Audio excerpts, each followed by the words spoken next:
दोस्तों मैं माधुरी हिंदी क्लासेस में आप लोग का स्वागत करते हूँ। ये आज का टॉपिक है जातिवाचक संज्ञा कब व्यक्तिवाचक संज्ञा बन जाते हैं, उसको हम आज लेकर पढ़ाने जा रही हूँ।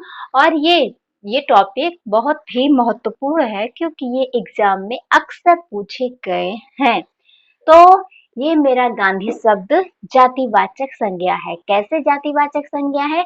क्योंकि ये सरनेम है, किसी का भी सरनेम होता है, तो हम उसे सरनेम एक जाति का बोध करा रहा है। कोई भी हो सकता है, कोई भी हो जाएगा।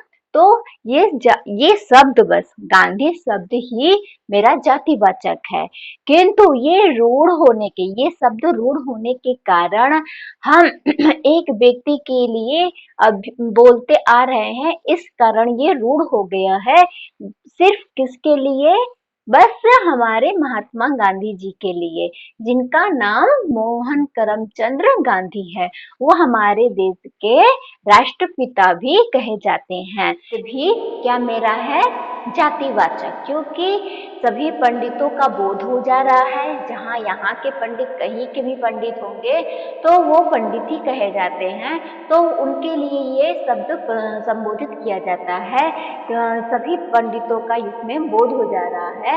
और ये पंडित टाइटल भी होता है, सरनेम भी होता है बहुत लोगों का, तो वो सब भी इसमें आ जाते हैं। किंतु ये सरनेम, ये पंडित शब्द जातिवाचक होने के बावजूद भी व्यक्तिवाचक शब्द में आते हैं, व्यक्तिवाचक संज्ञा में आते हैं, क्योंकि ये शब्द रूढ़ हो चुका है। किसके लिए?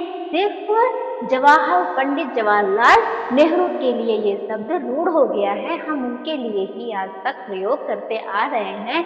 ये शब्द रूढ़ होने के कारण ही हम इसको व्यक्तिवाचक संज्ञा में रखते हैं। है तो ये जातिवाचक। पंडित शब्द सभी पंडितों का बोध हो रहा है, तो ये क्या है मेरा जातिवाचक। और मगर हम इस शब्द का ये शब्द रूढ़ होने के कारण ही हम इसको व्यक्तिवाचक में रखते हैं। फिर नेताजी सुभाष चंद्र बोस है शब्द, क्या है? नेताजी क्या है? ये मेरा जातिवाचक। कैसे जातिवाचक है? सभी नेताओं का इसमें, सभी जो भी यहाँ के जहाँ के भी नेता होंगे, सभी नेता का बोध एक शब्द से हो जाता है कि कोई भी नेता है। तो ये नेता शब्द क्या है मेरा जातिवाचक, सभी जगह का बोध करा, सभी नेताओं का बोध करा रहा है। कहीं कभी नेता हो, एक एक नाम ही रहता है। तो वो नेताजी शब्द जो है वो रूढ़ होने के कारण एक प्रमुख व्यक्ति के लिए प्रयोग होते हुए आ रहा है, इसलिए रूढ़ हो गया है वो शब्द। तो हम बस नेताजी सुभाष चंद्र बोस के लिए ये नेताजी शब्द प्रयोग करते हैं। और आजाद हिंद फौज की स्थापना भी नेताजी सुभाष चंद्र बोस ही स्थापित किए थे। और है संगम। संगम भी शब्द क्या है मेरा जातिवाचक संज्ञा है।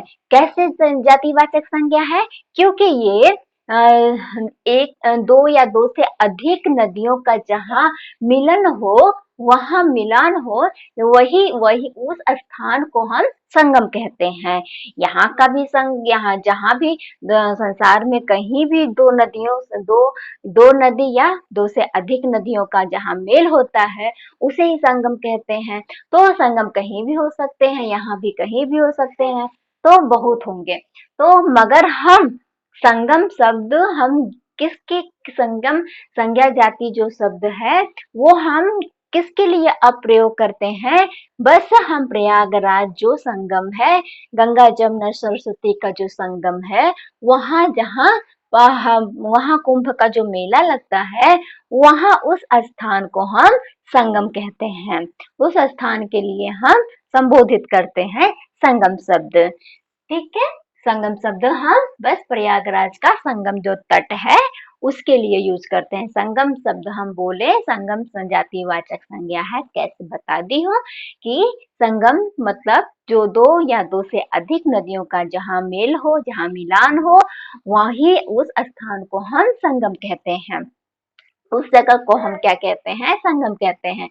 कहीं भी हो सकता है, यहाँ भी हो सकता है, हमारे देश से बाहर भी हो सकता है। तो कहीं भी जहाँ मिलन हो वहां हम संगम कहते हैं।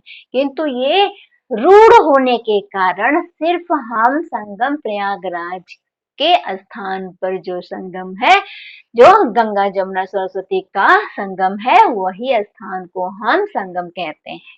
ठीक है। इन उदाहरणों से स्पष्ट हो चुका होगा कि जातिवाचक शब्द कैसे मेरा व्यक्तिवाचक बन जाते हैं। एक शब्द रूढ़ होने के कारण ही व्यक्तिवाचक संज्ञा बने हुए हैं। आशा करती हूँ समझ में आया होगा। यहाँ तक देखने के लिए बहुत बहुत आप लोग का धन्यवाद।